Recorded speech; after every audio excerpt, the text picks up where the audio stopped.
Okay, magandang umaga po, magandang hapon sa lahat ng sumusubaybay sa aking video tutorial paano gumamit ng torrent. Well, simple explanation lang po to, pinaka-basic lang po ang gagawin natin.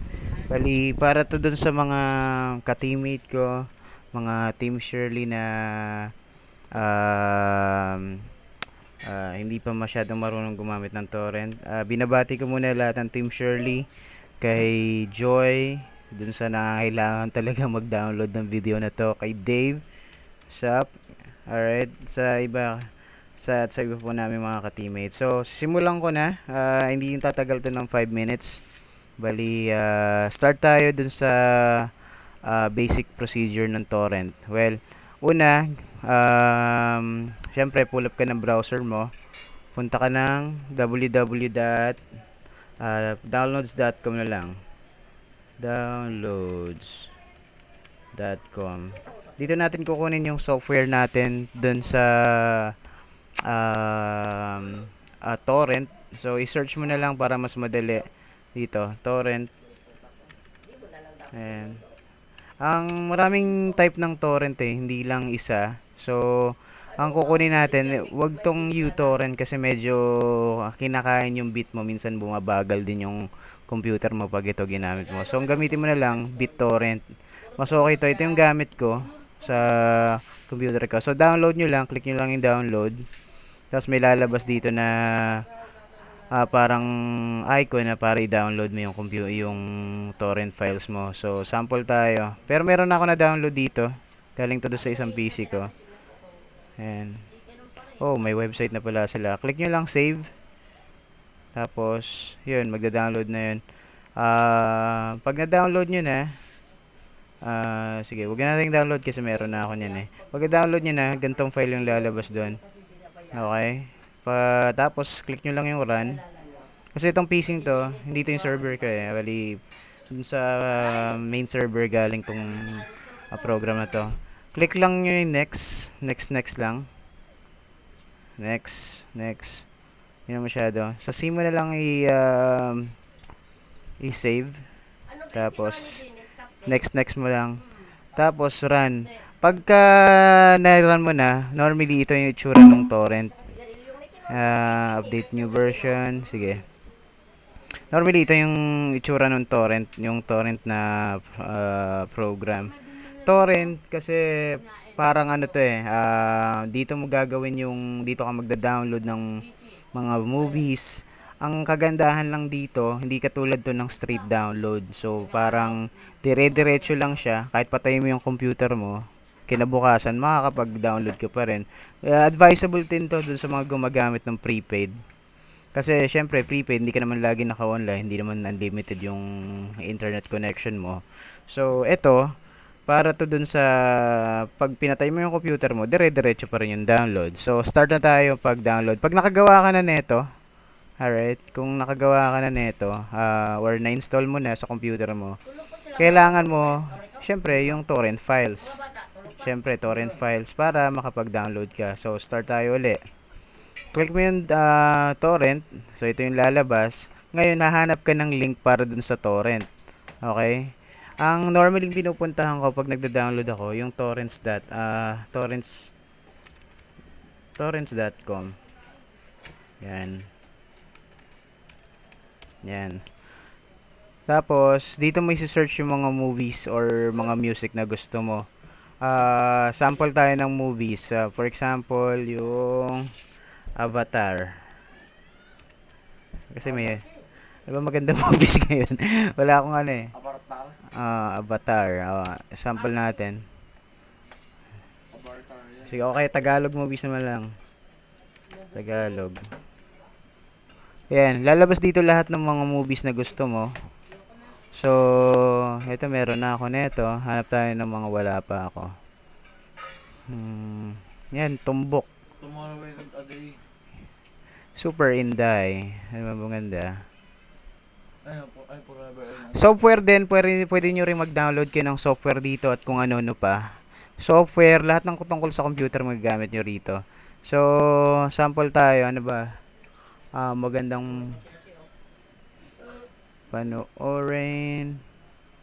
Ano ba bang pelikula ngayon, Rico? Forever in a day. Forever in a Day, meron na ako nun eh. Wala pa akong ano na bago. Tot- Manonood pa lang kayo mamaya pa, kaya mamaya pa nalalaman kung ano na. Teka lang, ano ba maganda? Sige. Sige, sample lang ko lang kahit ano. Kunin na lang natin tong ano, yan, Sex Scandal, yung mga paborito niyo yan. Paborito natin yan. O, sige. Minsan, ganyan yung lalabas na link. Pagka-click mo ng, for example, ito ulit, sige, Kama Sutra 1. So, try natin Kama Sutra 1. Ito, lalabas yung mga link. Ito yung mga link dun sa, para makakuha ka ng torrent file. So, ang gagawin mo, pili ka lang dito. Sample natin itong H3 33T. Tapos, click mo. May lalabas na tab. Tapos, pupunta siya dun sa website nito. Okay? Tapos, ito na yung lalabas. Ngayon, para makuha mo yung download na o yung file mismo, ito yun. Ito yung nakasulat.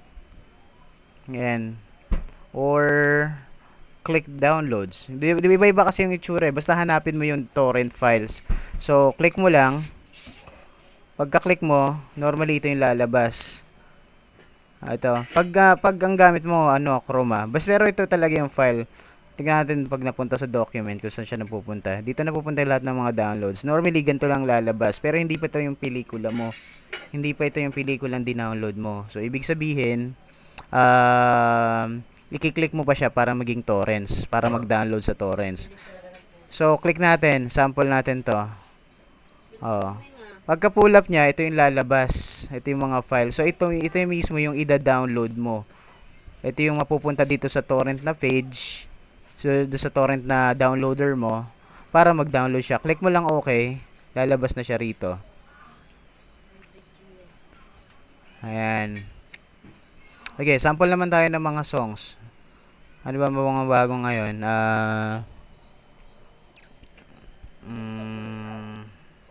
Sige, sample yung Black and Yellow.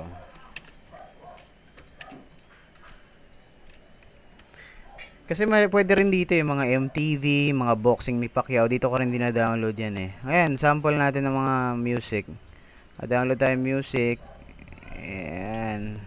Ito yung mga kadalasan pinupuntahan ko yung piratebay.org kasi marami nagsiseed dyan.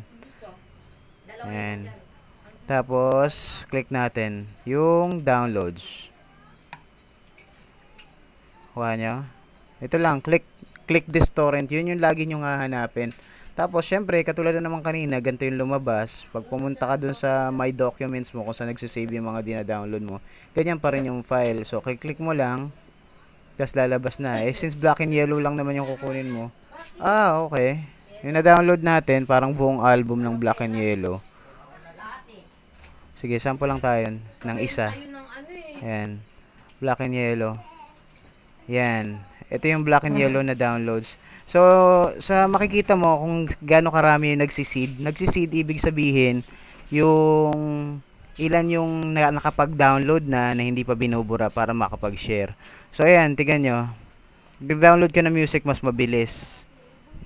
Kasi hindi naman siya katulad ng movies eh. So, dire-diretso lang siya pag music. Okay. Sample lang ako kaya para dire-diretso na.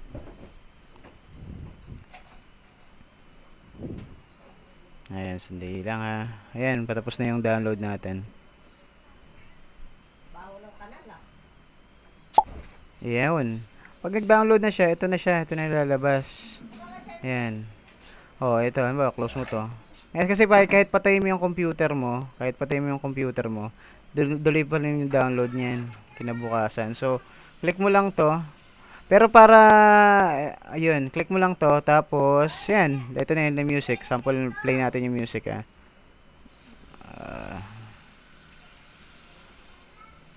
Ayan. Yeah, you know what it is. Black and yellow, black and yellow, black and yellow, black and Ayan, yellow. download din na kagad siya.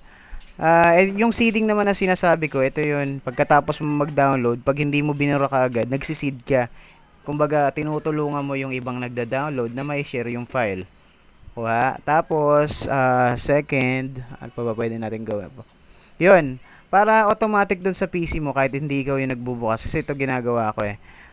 Punta ka na lang option, punta kang preference, tapos, start bit on system startup. So, kada bukas mo ng computer, automatic yung torrent mo nagbubukas. So, kahit, basta mas magandang setup to kasi at least continuous pa rin talaga yung download mo kahit di mo na i-click yung torrent sa umpisa. Kasi, pag sa umpisa, hindi mo clinic yung torrent, of course, hindi magbubukas yung downloader.